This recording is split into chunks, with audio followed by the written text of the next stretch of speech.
My name is Christy, and I'm 29 years old. Recently in my life, I experienced a very unusual and unpredictable series of events. It all started on the internet. Like half of mankind, I was on social media too. I had a Twitter account, which obviously I posted pictures, news, etc. You know how it works. Nothing too special, really. Even when I allowed some healthy vanity to take over me, the most edgy individual photographs I published were of me wearing a bikini on the beach. And still, only a few of those. Although one day, something nasty happened. Apparently, my Twitter account got hacked, and all sorts of posts posing as me were produced. Terrible and insulting messages towards friends and family, and the worst, compromising pictures of me and of my ex-boyfriend, Nathan. This was even more surprising and traumatizing because I didn't even know those pictures existed. I guess that's why ex-boyfriends become ex-boyfriends. Obviously, Nathan clicked those images without my approval. Hell, I don't even know when he could have clicked those. It wasn't hard for me to suspect Nathan, especially because that was precisely his work field, a computer engineer. I mean, when we were together, I would regularly spy on him just to make sure he wasn't cheating on me. But with his program and software knowledge, he must have hidden those photos. I had enough, so I reported the case to the police. As for my Twitter account, I couldn't even control it. But fortunately, the police authorities were helpful and able to contact Twitter people who terminated my account. This was a small consolation. I told everyone that it wasn't me controlling my Twitter account, and those terrible messages were written by somebody else, possibly an angry and bitter ex-boyfriend. But the pictures, those I could never erase from the memories of the relatives and friends. Friends are easier to deal with and more understanding in those situations, but my mom, my dad, and brothers, it pretty much stained the relationship, at least for a while. The police was now after Nathan, and within a week, I was contacted by authorities through the telephone. They had news about Nathan. He was dead. Apparently, Nathan had died 8 months before my Twitter account was hacked. There was a non-disfigured corpse, a funeral, and a tombstone. This to say that he wasn't just presumed as being dead. In fact, Nathan killed himself with some kind of pharmaceutical cocktail. This was extremely disturbing to learn.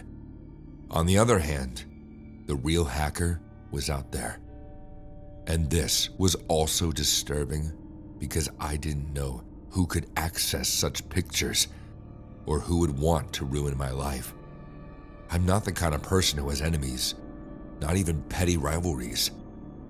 All right, no more social media for me. But of course, I still had my email, which I needed for work. And one day, I received an email from the grave. I got a message from Nathan's email. Yes, my dead ex-boyfriend. It simply said, "I am dead, but I cannot die. I can think even without a head.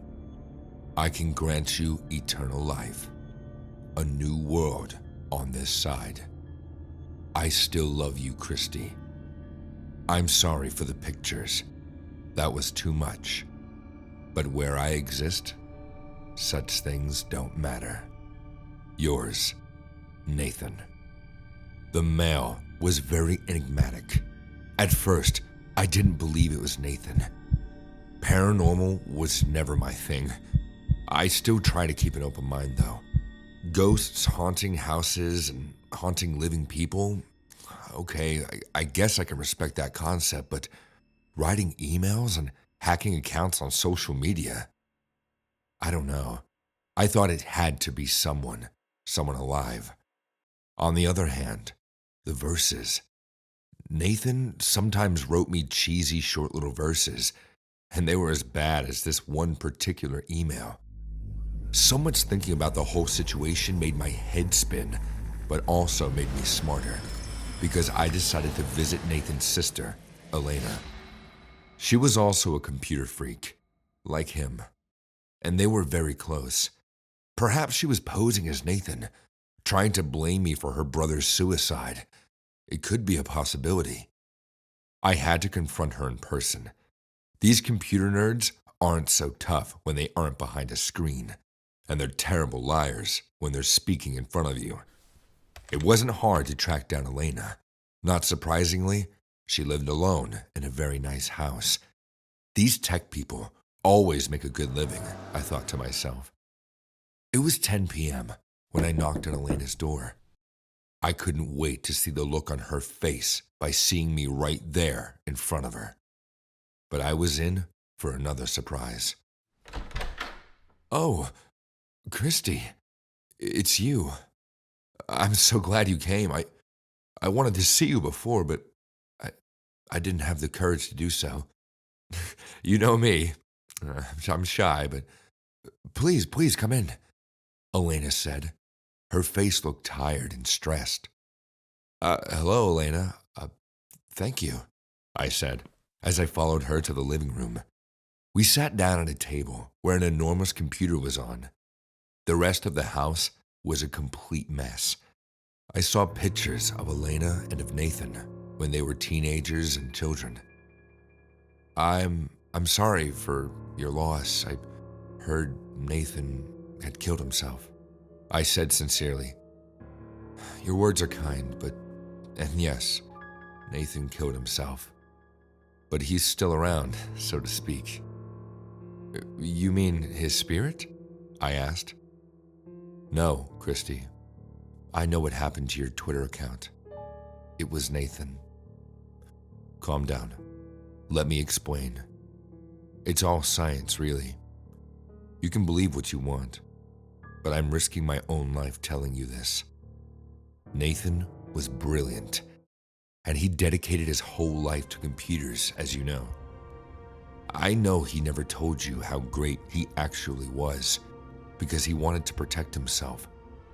Some time ago, an obscure and rich company gave Nathan tons of money for him to develop a project.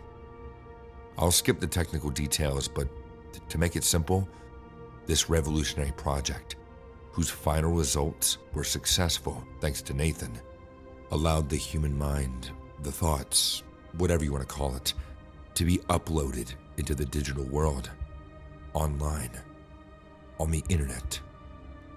The eternal mind, the eternal life. It's complete freedom. And the virtual and digital world is endless, as you know. Elena's expectation was beyond anything of my imagination. I never would have guessed, and somehow I believed her.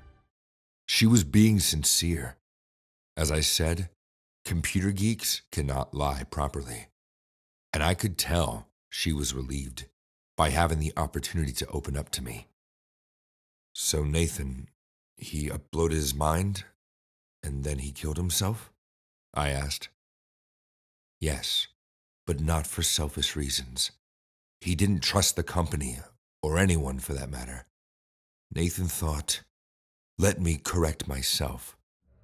He thinks that it's too much power for such evil institutions, and power corrupts. He knew they would never leave him alone.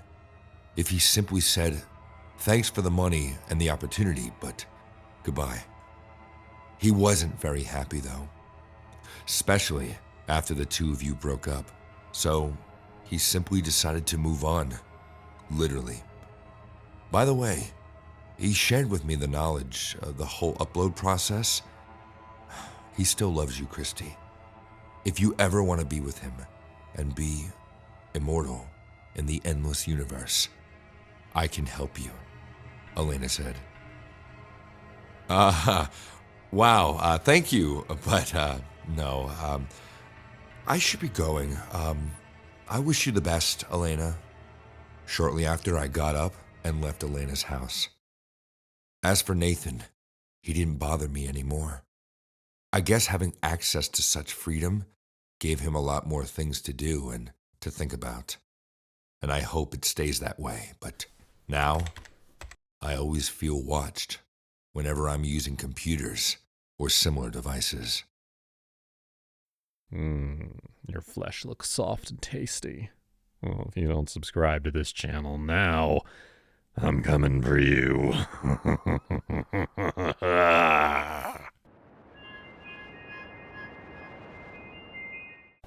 It was windy outside the night it happened.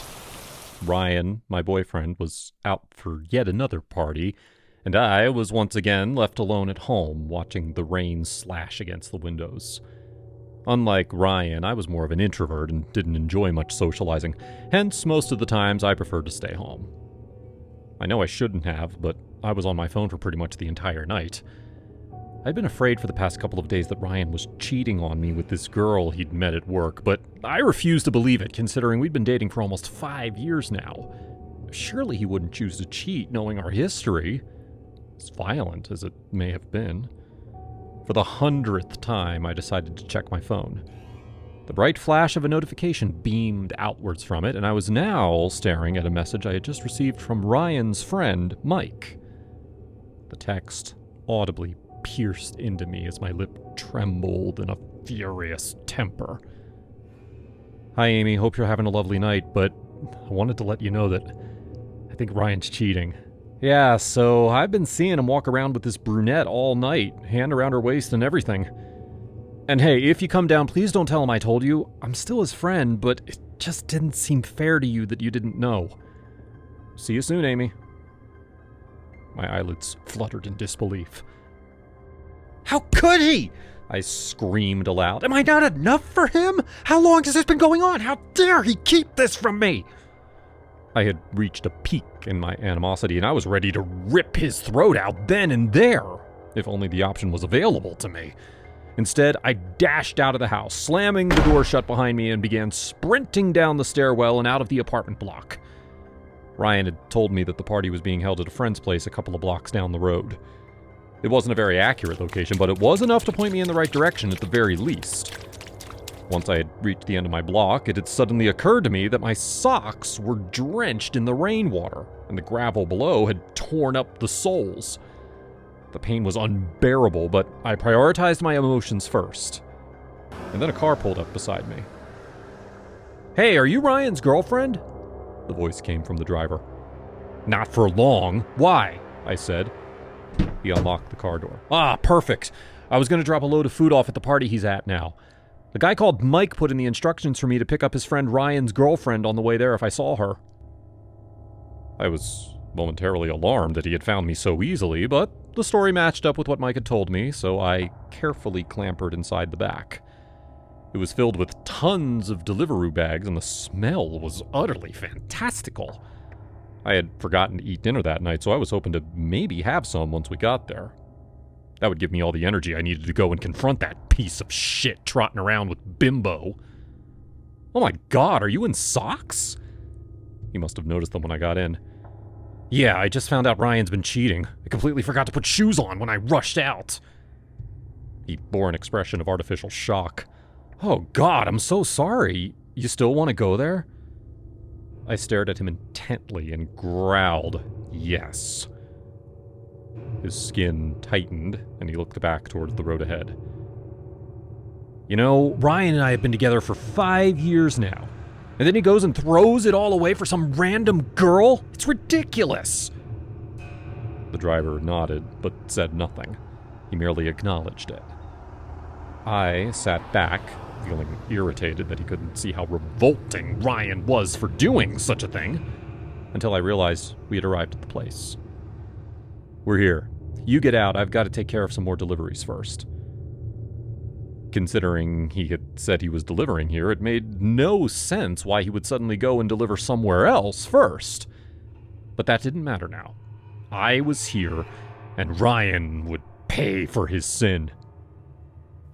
She's here, the driver announced loudly as I stepped out of the car. I turned back as if to smack him for alerting people of my presence. I wanted to catch Ryan red-handed. The door of the house was open. I assumed that Mike must have left it open for me. As I tiptoed inside the house, I saw Mike sitting calmly on the sofa. "Oh, great, here you are. Where's Ryan?" I asked him.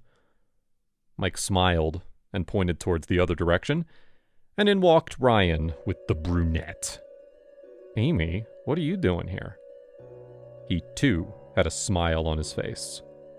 This left me confused as well as disgusted. How could I love him, this man who had no shame even after being caught? "I came to talk to you. Mike told me that you're cheating on me with this bimbo." Ryan's face turned red with anger. "That's a lie!" he shouted. "Is it? Because it sure looks like you're having a good time with her," I said. "Hey, I'm Angelica. Yes, the bimbo. That's what Amy called me. And no, that's not the reason I slapped the shit out of her."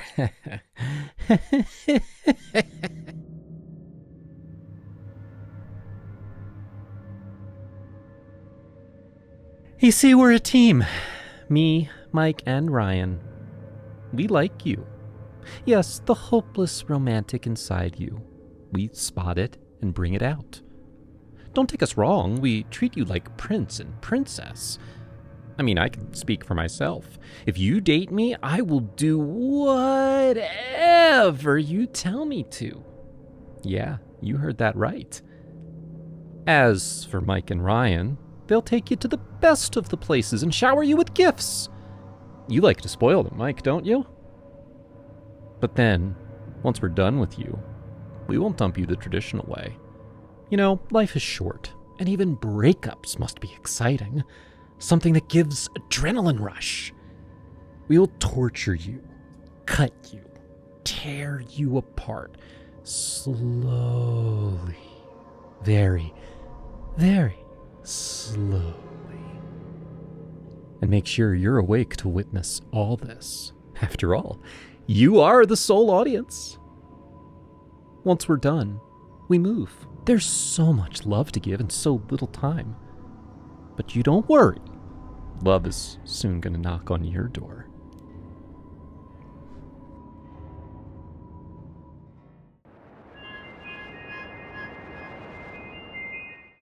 Last month, I helped my grandma Pat set up her Twitter account.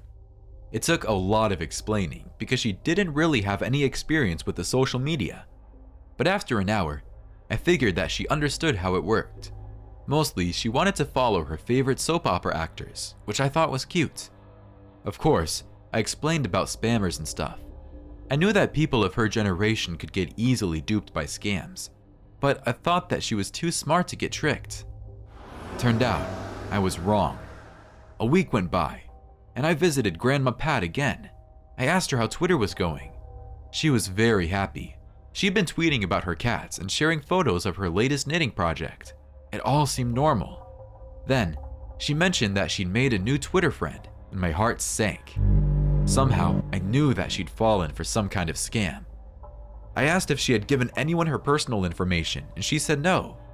She explained that she started following an account about wellness and positivity, and that account had replied to her comments and retweeted some of her knitting photos. I instantly relaxed. Maybe my grandma could handle Twitter after all. I asked her to show me this account, and she pulled out her phone. It was called the Church of the Setting Sun.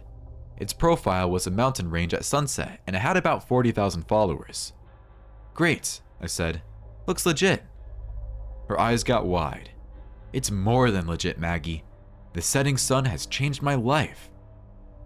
I was a little put off by her enthusiasm, but I didn't think anything of it. Over the next few weeks, Grandma Pat contacted me less and less. She didn't answer my calls and often replied to my texts days after I'd sent them. I was starting to get worried. I went to her house unannounced, and even though I could hear that she was home, she didn't answer the door. Somehow, I knew that this had something to do with the Church of the Setting Sun. I pictured the look in her eyes when she first told me about the group. I'd never seen her so passionate about anything in her life, even her cats. I logged onto my Twitter for the first time in a while and looked up the Church of the Setting Sun. Their tweets were mostly inspirational quotes, often with pictures of sunsets. It all seemed so bland. But as I scrolled through, I noticed a trend. They retweeted hundreds of accounts, all from little old ladies like my grandma. It seemed like they were targeting elderly women for something, but I didn't know what. I went to Grandma Pat's account and saw that she'd stopped posting about her knitting completely. Now she was tweeting exclusively about sunsets and finding inner peace. Strangest of all, she changed the profile picture that I'd taken for her and replaced it with a blank screen and the date November 15. I knew that wasn't her birthday, nor was it an important date to anyone in our family. I started to worry that this strange group was planning something on that date.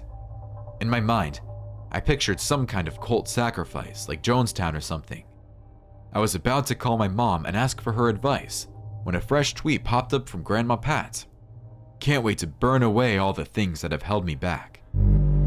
That message was all I needed. I drove straight to my grandma's house and pounded on the door until she let me in. She looked different, dressed in yellowish orange with thick makeup and a new wig. Honestly, she looked at least 15 years younger. She might have even gotten Botox to smooth out her skin. "Maggie," she said, "is something wrong?" "Grandma?" I asked, but I didn't know what to say after that. I was so confused that I didn't know how to explain why I was there and why I was so scared for her. She waited for me to answer until I finally said, "Can you tell me more about the Church of the Setting Sun?" Her eyes instantly lit up. She took me inside and gestured for me to sit on her sofa. I could see that her house had changed completely. All the family photos had been taken off the walls, replaced by framed pictures of sunsets. A lot of her decorations had been cleared out, and the shelves all seemed so bare. She explained about her new group, about how it taught her to live in the moment. She said that following the church's teachings had made her a stronger, healthier woman. She said that I would be so much happier if I joined them. I didn't want to lose her trust, so I pretended to be interested. She made me swear to follow them on Twitter, and I agreed. I asked her about the importance of November 15th, and she said that it was the church's big event. They were planning to gather somewhere and greet the sunset as one. Everything she said made it seem like a real doomsday cult.